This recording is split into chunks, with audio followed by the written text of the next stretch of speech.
Afreximbank TV. Florie, it's great to have you here. I think the first question should be, how was the meeting that you had in Houston recently for the Corporate Council for Africa? What were the outcomes of that meeting? Oh, it's so wonderful. So first of all, it's great to be here. Corporate Council on Africa, loves the work that we do, the mandate that we have to expand U.S.-Africa trade, investment, and business. Our U.S.-Africa Business Summit was in Dallas recently. It was really a great meeting, a great convening. We had 6 African heads of state. We had top people from the Biden administration, about 2,000 people, CEOs and executives from U.S. and African companies. And so we were very, very pleased to be there. And in terms of outcomes, we had a number of deals that got signed, major deals. The head of the Export-Import Bank of the U.S. signed a major $900 million venture that is supporting solar power in Angola. And so she signed that with the president of Angola. It was splashed all over the news in Luanda the next day. So we had a number of signings like that. So again, it was great to bring people together to talk about the key issues and the key sectors that are driving the U.S. economic relationship with our African partners. Okay, we'll get to the sectors in a second, but here we're here in Nassau in the Bahamas. The Afreximbank is trying to promote a global Africa, and obviously the diaspora in the U.S. is very strong, very big. So what are your thoughts in terms of the global Africa proposition and how we can get the diaspora in the US and Africa to connect more closely, especially on the business front? Well, I really commend Dr. Arama and his team for having this vision, because I think everybody understands that the diaspora of Africa is spread all over the world. And in the United States, we have people from all over the continent. We have people like myself, who I was born in Panama, of parents from Barbados and Antigua who went to grandparents from Antigua and Barbados who went to Panama to build the canal. And then my family immigrated to the United States when I was a little girl. So, when you think of global Africa, I'm sort of an example of that.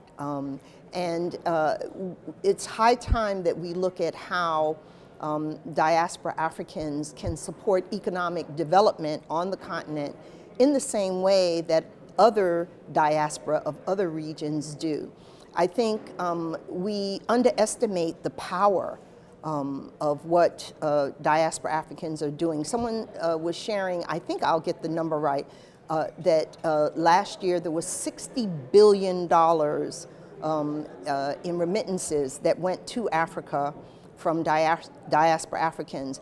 That 60 billion is, many times more the development assistance that Africans get from other countries. So what it shows you is the impact and the power of mobilizing diaspora Africans from around the world to support development on the continent of Africa. And I think the last thing I'd say about that is that many of them have for many years been supporting, decades been supporting their own families, right?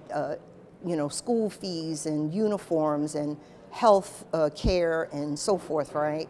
Helping to build homes for their parents and their grandparents.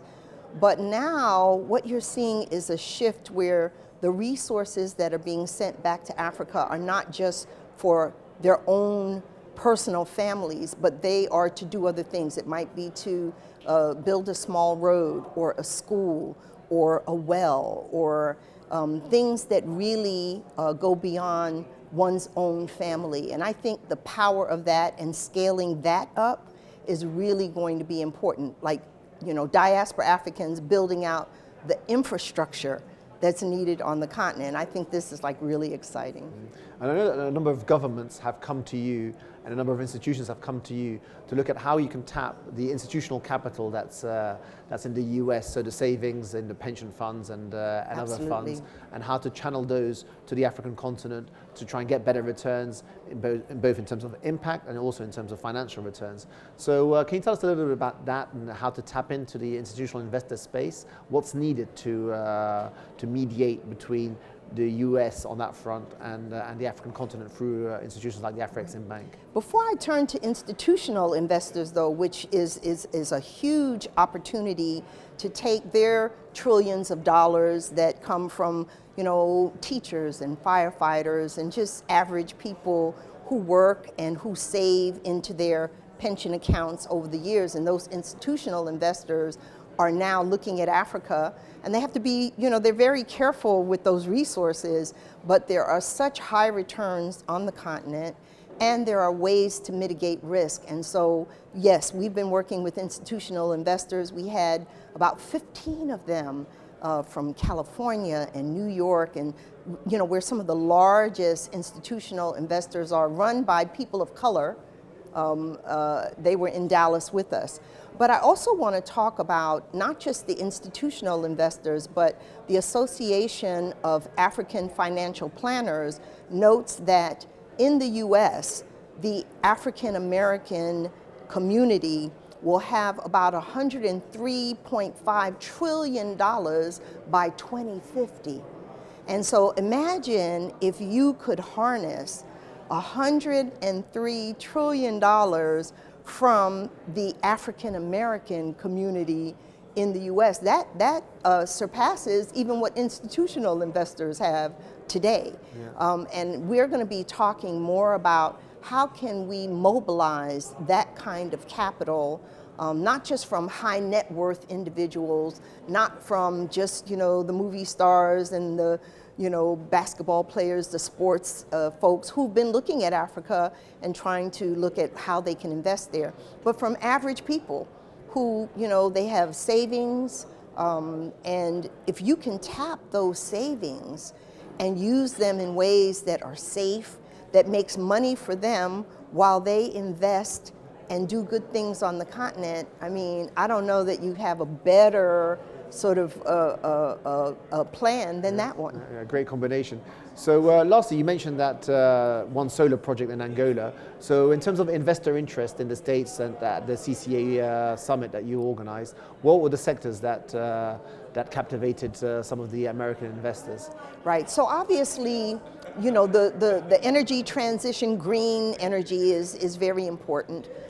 We have a lot of companies that are in that space, as well as the traditional oil and gas folks. So energy and green energy, health.